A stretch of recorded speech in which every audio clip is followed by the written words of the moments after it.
یہ حدیث سنی ہے، اللہ کے رسول صلی اللہ علیہ وسلم نے 3 چیزوں پہ قسم کھائی ہے۔ ثلاث اقسم علیہن، 3 چیزیں ایسی ہیں کہ جس پر میں قسم کھاتا ہوں، اور یہ قسم کھانے والے کون ہیں؟ اللہ کے رسول صلی اللہ علیہ وسلم۔ آپ صلی اللہ علیہ وسلم اگر قسم نہ بھی کھاتے تو آپ کی بات بھی پختہ ہے اور مضبوط ہے، لیکن مزید اس کو یعنی سمجھانے کے لیے، اس کی اہمیت بتلانے کے لیے آپ صلی اللہ علیہ وسلم نے قسم کھائی، اور یہ 3 چیزیں قسم کھا کے آپ نے ارشاد فرمائی۔ اور وہ کون سی 3 چیزیں ہیں؟ تو ایک تو چیز وہ یہ ہے کہ ما نقص مال صدقہ، ما نقص مال عبد من صدقہ، ما نقص مال عبد من صدقہ، کہ کسی بھی آدمی کا مال صدقے سے کم نہیں ہوتا۔ قسم کھا کے ارشاد کرو۔ عام طور پہ ہم یہ دیکھتے ہیں کہ جب صدقہ دیا جاتا ہے تو پیسے کم ہو رہے ہوتے ہیں نا، گنتی میں کم ہو رہے ہوتے ہیں، لیکن اللہ کے پیارے حبیب صلی اللہ علیہ وسلم قسم کھا کے فرما رہے ہیں ما نقص مال عبد من صدقہ، کہ کسی آدمی کا مال صدقے سے کم نہیں ہوتا۔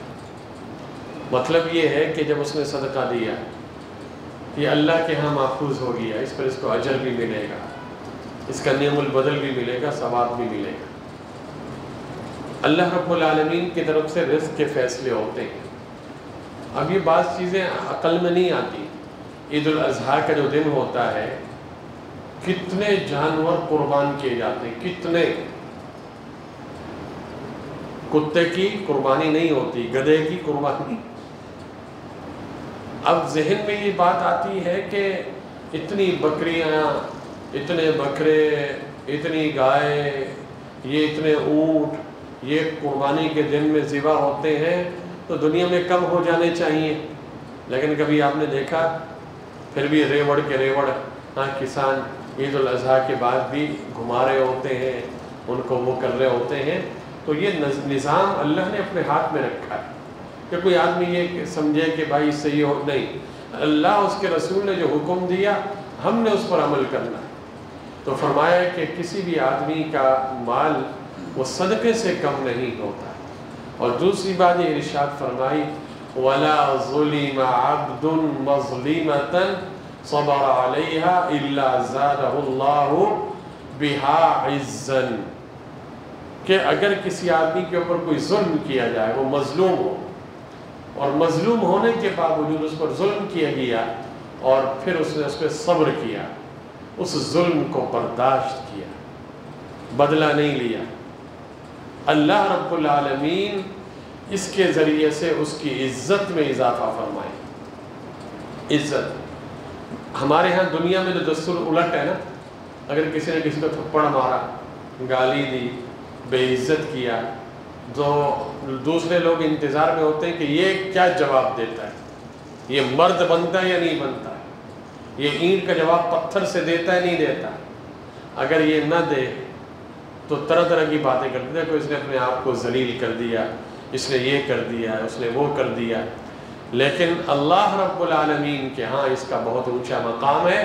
مظلوم ہوا اور مظلوم ہونے کے باوجود اس نے معاف کیا، صبر کیا، اللہ اس کو عزت عطا فرمائی۔ اور یہ بات آپ صلی اللہ علیہ وسلم نے قسم کھا کے فرمائی۔ اور تیسری بات جس پہ آپ نے قسم کھائی ہے وہ یہ ہے وَلَا فَتَحَ عَبْدٌ بَابَ مَسْأَلَةٍ إِلَّا فَتَحَ اللَّهُ عَلَيْهِ بَابَ فَقْرٍ۔ یہ سمجھنے کی بات فرمایا کہ جو سوال کا دروازہ کھولے گا، بھیک مانگے گا لوگوں کے سامنے، بھکاری بنے گا، تو فرمایا کہ اللہ جو ہے اس کے لیے فقر کا دروازہ کھول دے گا، وہ فقر و فاقہ میں مبتلا رہے گا۔ یہ بھکاریوں کو آپ نہیں دیکھتے کتنی بھیک مانگتے، صبح کو نکل جاتے ہیں کوئی چوکوں پہ، چوراہوں پہ، ادھر ادھر، کھانا بھی بھیک مانگ کے کھانا ہے، ہر چیز بھیک مانگ کے، ہر چیز۔ تو ایسے لوگوں کا پیٹ نہیں بھرتا جس نے اپنے آپ کو بھکاری بنا دیا، اس کے پاس لاکھوں کروڑوں بھی پڑے ہوں گے لیکن اس کی حرص ختم نہیں ہوگی، اور اللہ اس کے لیے جو ہے فقر و فاقہ کا دروازہ کھول دیں گے۔ دعا فرمائے اللہ رب العالمین اس حدیث سے سبق حاصل کرنے کی توفیق نصیب فرمائے۔